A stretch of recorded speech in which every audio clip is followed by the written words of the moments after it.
Hi friends, good morning. Pavithra സീരിയലിൻ്റെ പുതിയ എപ്പിസോഡിലെ വേദയും വിക്രവും കൂടെ ക്ഷേത്രത്തിൽ നിന്ന് നേരെ ഒരു കടയിലേക്കാണ് കേട്ടോ ചെല്ലുന്നത്. അങ്ങനെ അവിടെ എത്തിക്കഴിഞ്ഞ് കടക്കാരൻ്റെ അടുത്ത് ബ്ലാക്ക് കളർ ഡ്രസ്സ് വേണമെന്ന് പറയും, ഷർട്ട്. വിക്രം ചോദിക്കും, എന്തിനാ ഇപ്പൊ കറുത്ത ഷർട്ട്? എനിക്കിപ്പോ വേണ്ട, കറുത്ത മുണ്ട് എടുക്കണം എന്നല്ലേ ഉള്ളൂ. അപ്പൊ വേദ പറയും, പണ്ട് മലയ്ക്ക് പോയിരുന്നവരെ മുണ്ടും ഒരു കറുത്ത തോർത്ത് മാത്രമേ ഉപയോഗിച്ചിരുന്നുള്ളൂ. ഇപ്പോഴത്തെ പോലെ ഷർട്ടും പാൻറ്റും ഒന്നും ഇട്ടിരുന്നില്ല. അതാ അന്ന് മുണ്ട് മാത്രം മതിയെന്ന് തീരുമാനിച്ചിരുന്നത്. ഇന്നതല്ലല്ലോ, കറുപ്പ് എടുക്കാന്ന് പറഞ്ഞാൽ അദ്ദേഹം മുഴുവനും കറുത്ത ഡ്രസ്സ് ധരിക്കാന്നാ. ഇത് കേൾക്കുന്ന കടക്കാരൻ പറയും, അത് പറഞ്ഞാൽ ശരിയാ, അറ്റ്ലീസ്റ്റ് മഴയ്ക്ക് പോകുമ്പോഴെങ്കിലും അത് വേണം. അല്ല, സൈസ് എത്രയാ വേണ്ടത്? സ്ലിം ഫിറ്റ് 42 സൈസ് എന്ന് വേദ പറയുമ്പോ വിക്രം ഇങ്ങനെ അന്തം വിട്ട് നോക്കും. വേദ പറയും, നോക്കണ്ട, നിങ്ങളുടെ ഷർട്ടിൽ എഴുതി വെച്ചിട്ടുള്ളതാ. ഹാഫ് സ്ലീവ് ആണോ ഫുൾ സ്ലീവ് ആണോ എന്നൊക്കെ കടക്കാരൻ ചോദിച്ച് അവിടെ നിന്ന് ഒരു പെൺകുട്ടി അതൊക്കെ എടുത്തുകൊണ്ട് നിന്ന് കൊടുക്കണേ, ടീഷർട്ടും എടുക്കാൻ പറയും. കടക്കാരൻ ചോദിക്കും, ട്രൈ ചെയ്യണോ? വിക്രം പറയും, വേണ്ട, വേദ ഇതൊക്കെ എടുത്തു നോക്കണേ. എന്നിട്ട് വിക്രം ഇങ്ങനെ വെച്ചൊക്കെ കൊടുക്കും, പറ്റിയില്ലെങ്കിൽ മാറ്റിയെടുക്കാലോ. അങ്ങനെ ടീഷർട്ടും ഷർട്ടും ഒക്കെ എടുക്കണേ. അങ്ങനെ അതൊക്കെ വാങ്ങിച്ച് അവര് പുറത്തേക്ക് ഇറങ്ങും. ഈ കറുപ്പ് എടുക്കുന്നതിന്റെ കാരണം എന്താണെന്നറിയോ? വിക്രം പറയും, എല്ലാവരെയും തുല്യരായി കാണണം, സമ്പൂർണ്ണ സോഷ്യലിസം, ദൈവവും മനുഷ്യനും ഒന്ന്, തത്വമസി. അതല്ലേ പറയാൻ വന്നത്.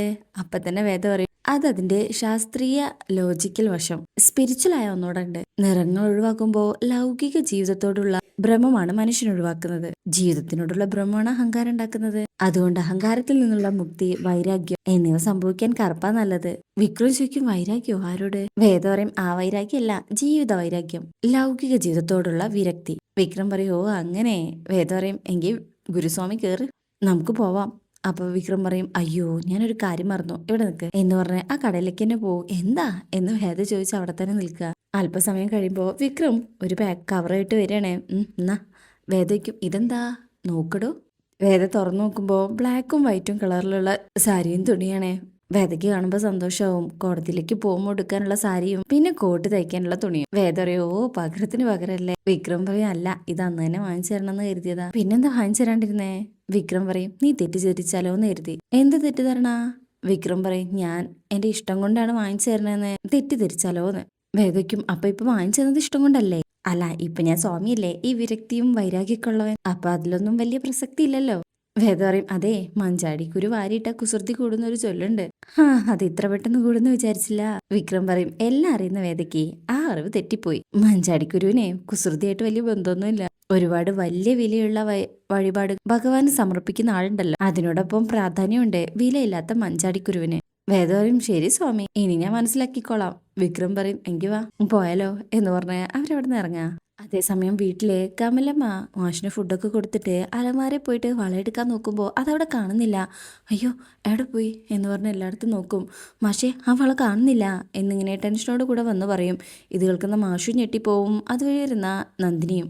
അങ്ങനെ മാഷുയ്ക്കും കാണാനില്ലെന്നോ? കമല പറയും, അതെ, ഞാൻ അവിടെ മുഴുവൻ നോക്കി, എവിടെയില്ല. നീ സാവകാശം നോക്ക്, ഈ വീട്ടിൽ അലമാരന്ന് എവിടെ പോവാനാ? ഇനി അന്വേഷിക്കാൻ സ്ഥലമൊന്നുമില്ല, മാഷു വേണമെങ്കിൽ വന്ന് നോക്ക്. അങ്ങനെ മാഷ പോകുമ്പോ നന്ദിനിയും പിന്നാലെ ചെല്ലുന്നുണ്ട്. നീ ഇത് അവസാനമായിട്ട് കണ്ടത് എവിടെയാ എന്ന് വെച്ച് മാഷും തരയും. മിനിഞ്ഞാന്ന് അതെല്ലാം ഒതുക്കി വെച്ചപ്പോ ഞാൻ ഈ ചെപ്പിനകത്താക്കി വെച്ചതാ മാഷെ. മാഷ പറയും, അങ്ങനെയാണെങ്കിൽ ഈ വീട്ടിൽ തന്നെ അത് ഉണ്ടാവണം, പിന്നല്ലാതെ എവിടെ ഉണ്ടാവാനാ? നന്ദിനി പറയും, പിന്നല്ലാതെ അമ്മയുടെ അലമാരയിൽ വെച്ച മുതൽ വേറെ എവിടെ ഉണ്ടാവാനാ? മാഷു പറയും, അത് പറയേണ്ടത് എന്റെ മക്കളും മരുമക്കളും തന്നെയാ, വേറെ ആരും ഈ വീട്ടിന്റെ പുറത്തുനിന്ന് വരാനില്ലല്ലോ. കമലേ, നീ എല്ലാവരെയും ഇങ്ങോട്ട് വിളിക്കേ. കമല പറയും, വിക്രവും വേദ എത്തിയിട്ടില്ല. മാഷ് പറയും, വിനായകനും വിഷുവും അവരുടെ ഭാര്യമാരുണ്ടല്ലോ, അവരെ വിളിക്കും. നന്ദിനി പോകാൻ തുടങ്ങുമ്പോൾ മാഷയ്ക്കും, നീ എങ്ങോട്ടാ പോകുന്നേ? അല്ല, അവരെ വിളിക്കണ്ടേ? മാഷ് പറയും, അവരെ കമല വിളിച്ചോളും, നീ ഇവിടെ നിൽക്ക്. ആയിക്കോട്ടെ, എന്നാലും ഞാൻ ഇപ്പൊ വരാവേ എന്ന് പറഞ്ഞ് നന്ദിനി അവിടെ നിന്ന് പോകും.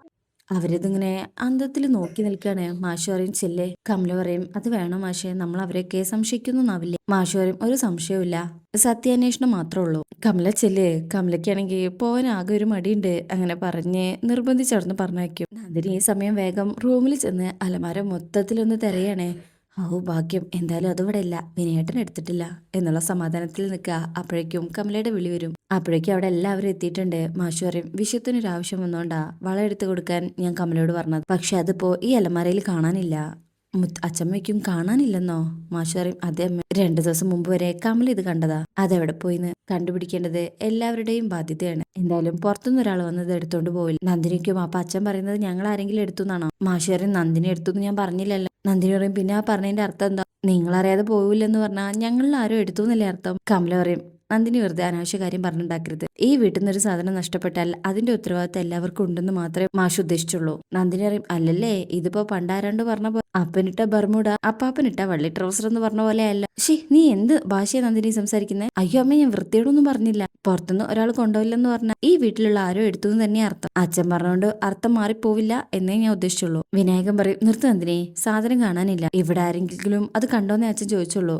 നമുക്ക് അറിയില്ലെന്ന് പറഞ്ഞ തീർന്നില്ലേ? അച്ഛൻ പറയും, അങ്ങനെ അറിയില്ലെന്ന് പറഞ്ഞ് ഒഴിഞ്ഞാലേ പോയ മുതൽ തിരിച്ചു കിട്ടില്ലല്ലോ. നന്ദിനിക്കും പിന്നെന്ത് ചെയ്യണം? പരിശോധിക്കണോ? പരിശോധിച്ചോ. വേണമെങ്കിൽ ഞങ്ങളുടെ പെട്ടിയോ അലമാരയോ ഒക്കെ പരിശോധിച്ചോ. വേണമെങ്കിൽ ഇതാ ദേഹപരിശോധനയ്ക്ക് വരെ ഞാൻ തയ്യാറാണ്. പക്ഷെ അതുപോലെ എല്ലാവരുടെ മുറിയും പരിശോധിക്കണം. ബിസിനസ് ഒക്കെ ആരംഭിച്ച സ്ഥിതിക്ക് അവർക്ക് അവരുടേതായ ചെലവുകൾ കാണുമല്ലോ. ശ്രീചറിന്റെ നന്ദിനി അനാവശ്യം പറയരുതേ. ഞാൻ എങ്ങനെ ഈ യൂണിറ്റ് ആരംഭിച്ചതെന്ന് ഇവിടെ എല്ലാവർക്കും അറിയാം. എത്ര രൂപ ലോൺ എടുത്തു, അതെന്നാ കിട്ടിയെന്നൊക്കെ ഞാൻ ആരോടും ഒളിച്ചു വെച്ചിട്ടില്ല. നന്ദിനി പറയും, അത് വെറുതെ പറഞ്ഞോണ്ടായില്ല. ഞാൻ പറഞ്ഞ പോലെ പെട്ടിയോ അലമാരയും തുറന്നു കൊടുക്കാന്ന് സമ്മതിക്കും. ശ്രീജയ്ക്കും ഇത്ര ഉറപ്പ് പറയാൻ എന്താ കാര്യം? നീ അതിലെവിടെയെങ്കിലും അത് ഒളിപ്പിച്ചു വെച്ചിട്ടുണ്ടോ? നന്ദിനി പറയും, എങ്ങാണം നിങ്ങളുടെ ഭാഗത്തുനിന്ന് അലമാരയെന്ന് കണ്ടെത്തിയാലും അത് എന്റെ തലയിൽ തന്നെ കൊണ്ടുവരണമല്ലേ. കൊള്ളാലോ എന്റെ ശ്രീചേട്ടത്തി, നിങ്ങൾക്ക് ഇത്രയും കുരുട്ടുബുദ്ധി ഉണ്ടെന്ന് ഞാൻ കരുതിയില്ല. അമ്മ പറയും, മതി നിർത്ത്, ഇനി മിണ്ടി പോയത് രണ്ടുപേരും. പോയത് എന്റെ മുതലാ, അത് ഞാനങ്ങ് സഹിച്ചു. ഒരു വീടിനെ തമ്മിലടുപ്പിക്കാൻ ഇത്ര മാത്രം ഇവള് പറയുന്ന കേട്ടിട്ട് നിനക്കൊന്നും മിണ്ടാനില്ലേ വിനായക? അച്ഛൻ പറയും, വായ നോക്കി നിൽക്കാതെ അവളുടെ കരണ നോക്കി ഒന്ന് പൊട്ടിക്കട വിനായക. മാഷു പറയും, മതി, അടിയും ബഹളൊന്നും വേണ്ട. കമല പറഞ്ഞ പോലെ അവളുടെ മുതൽ പോയത് അവള് സഹിച്ചോളൂ. അപ്പൊ വിശ്വം പറയും, അച്ഛാ നന്ദിനി പറഞ്ഞതുപോലെ എവിടെ പരിശോധിക്കാനും ഞങ്ങൾ റെഡിയാണ്. മാഷു പറയും, വേണ്ട വിശ്വം, നീയും ശ്രീജയും അറിഞ്ഞുകൊണ്ട് അങ്ങനെ ചെയ്യില്ലെന്ന് എനിക്കറിയാം. നന്ദിനി പറയും, ഹോ അപ്പൊ അച്ഛന് അവരെ സംശയമില്ല. ഇനി അമ്പലത്തിലേക്ക് പോയ ഇളയവനെയും അവന്റെ ഭാര്യയും സംശയമുണ്ടോ? അല്ല, അതും ഇല്ലെങ്കിലേ പ്രതി ഞാനാണെന്ന് സഭയിലങ്ങ് വിധിച്ചാൽ മതിയല്ലോ. എന്റെ ഈശ്വരോ, വല്ലവരും ചെയ്ത തെറ്റിന് ഞാനാണല്ലോ പഴി കേൾക്കേണ്ടത്. ഇത് ചെയ്തവൻ ആരായാലും അവന്റെ തലയിൽ ഇടുത്തി വീഴും. ഇത് ചെയ്തത് ആരായാലും അവനെ കാലപ്പാമ്പ് വന്ന് കൊത്തും. ഉറപ്പാ. പൂച്ചയെ പോലെ ഇരുന്ന പലരും ഇപ്പോ തനി സംഭവം കാണിച്ചുകൊണ്ടിരിക്കും. എന്നിട്ട് ചീത്ത മുഴുവൻ എനിക്കും എന്ന് ശ്രീജയെ നോക്കിക്കൊണ്ടാ പറയണേ. മാഷിനെ സഹിക്കാൻ പറ്റുന്നില്ല. അവിടെ നിന്ന് അങ്ങ് പോവും. പിന്നാലെ കമലയും. ഈ സമയം അച്ഛൻ പറയും, പിള്ളേരെ നിങ്ങൾ അങ്ങോട്ട് ചെല്ലേ, അവിടെ അംബിക മാത്രമേ പണിയെടുക്കുന്നുള്ളൂ. ശ്രീജയെ അങ്ങനെ അവര് പോവും. അച്ഛൻ പറയും, വിനായക അവർക്ക് വല്ല സഹായവും ചെയ്തു കൊടുക്കാൻ താല്പര്യമുണ്ടെങ്കിൽ നീയും ചെല്ലേ. നന്ദിനി പറയും, ഓ അങ്ങനെ ഇപ്പൊ വിനായകൻ ആരെയും സഹായിക്കുന്നില്ല. അച്ഛൻ പറയും, വേണ്ട എങ്കിൽ നീയും നിന്റെ അച്ഛയും കൂടെ അടുത്ത ദുഷിപ്പ് ആലോചിച്ചോണ്ടിരിക്കേ. അല്ല പിന്നെ എന്ന് പറഞ്ഞ അച്ഛമ്മ പോവും. അപ്പൊ നന്ദിനി കുഞ്ഞിക്കരയാ. വിനായകൻ പറയും, എന്നാലും ഇത്തിരി കൂടിപ്പോയി നന്ദിനി. നന്ദിനി പറയും, നിങ്ങളും കൂടെ എന്റെ മെക്കെട്ടം കയറിക്കോ. അല്ല പിന്നെ എന്ന് പറഞ്ഞ് നന്ദിനിയും പോവും. വിനായകൻ ഒരു ദീർഘനിശ്വാസം വിട്ട് അവിടെ ഇങ്ങനെ നിൽക്കുക. ശേഷം പിന്നീട് കാണിക്കുന്നത് വേദയും വിക്രവും ബൈക്കിൽ ഇങ്ങനെ വന്നുകൊണ്ടിരിക്കുകയാണ്. വിക്രം സ്വാമി കേൾക്കുന്നുണ്ടോ? വിക്രം പറയും, ആ പറ. ഞാനിപ്പോ വാങ്ങിച്ച ഷർട്ട് ഉണ്ടല്ലോ, അത് ഏത് ക്യാഷ് ഉപയോഗിച്ചാണെന്ന് അറിയോ? വിക്രം പറയും, ഏതായാലും മോഷ്ടിച്ചൊന്നും ആവില്ല, അത് ഉറപ്പുണ്ടേ. വേദ പറയും, അയ്യടാ തമാശ, ഏതായാലും ജോലി ചെയ്ത് കാശുണ്ടാക്കാനായിട്ടില്ലെന്നറിയാം. വേദയ്ക്കും അതെന്താ? വിക്രം പറയും, ജൂനിയേഴ്സായി പ്രാക്ടീസ് ചെയ്യുന്ന വക്കീലന്മാർക്ക് എത്ര വരുമാനം ഉണ്ടാവും എന്നൊക്കെ എനിക്കറിയാം. അത്ര തന്നെ. വേദ പറയും, അതുകൊണ്ട് ഞാൻ കടം വാങ്ങിച്ചു എന്നാണോ? വിക്രം പറയും, എന്താ അങ്ങനെ ആയിക്കൂടെ? ആ എന്നാ ആരുടെ കയ്യിൽ നിന്ന് അത് പറ. ചിലപ്പോ അച്ഛന്റെ കയ്യിന്ന്. വേദ പറയും, സുധാകരൻ മാഷിന്റെ കയ്യിന്നോ? നല്ല കാര്യായി. വിക്രം ചോദിക്കും, അമ്മ? വേദ പറയും, അല്ല. വിക്രം വണ്ടിയുടെ നിർത്തിട്ട് വയ്ക്കും, നിന്റെ അച്ഛൻ നിന്റെ പേരിൽ ക്യാഷ് ഇട്ട് തന്നോ? വേദ പറയും, ദേ സ്വാമി, അച്ഛനെ വിളിച്ചാണ്ടല്ലോ. അയ്യോ, ഞാൻ അച്ഛനെ വിളിച്ചതല്ല, ആ ക്യാഷ് ആണെങ്കിൽ അതുകൊണ്ട് വാങ്ങേണ്ടിയിരുന്നില്ല എന്നേ പറഞ്ഞുള്ളൂ. വേദ പറയും, മലയ്ക്ക് മാല ഇട്ടിരിക്കുന്ന ആൾക്ക് അങ്ങനെ ഒരു തോന്നൽ പാടില്ല.